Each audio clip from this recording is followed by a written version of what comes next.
আসসালামাইকুম প্রিয় viewers, Gazi 10M একটা মোটর চলে গেল। আমাদের রাজীব ভাই নিল তালমা সদর বেড়া। জি জি। আচ্ছা, রাজীব ভাই নিল।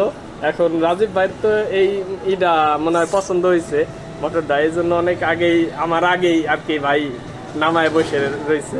যাই হোক, ভালো চলুক এই প্রত্যাশা আমি করি। আর আমরা বরাবর যে ওয়ারেন্টিটা দিয়ে থাকি 1 বছর, 1 বছরের মধ্যে পুড়ে যাক জ্বলে যাক, এই রাজীব ভাই শুধু দোকানে নিয়ে আসলেই হবে। এই দোকানে আমি থাকি বা না থাকি, এই দোকানে নিয়ে আসলেই হবে। ওয়ারেন্টি কার্ড সহ নিয়ে আসলে ভাই আবার পুনরায় ওয়ারেন্টি পাবে। আপনাদের যাদের মোটরের প্রয়োজন, নতুন পুরাতন যে কোনো ধরনের মোটর লাগবে, আপনারা তুহিন ইলেকট্রিক্যাল ইঞ্জিনিয়ারিংয়ে যোগাযোগ করতে পারেন। আপনাদের যাদের পানি বেশি প্রয়োজন, তারা এই যে টি ফ্লোর যে মোটরটা, এই মোটরটা নিতে পারেন। এই মোটর পার মিনিটে 100 লিটার পানি দেবে, আর এটা 30 মাসের ওয়ারেন্টি। তো ভালো থাকবেন, সুস্থ থাকবেন, আল্লাহ হাফেজ।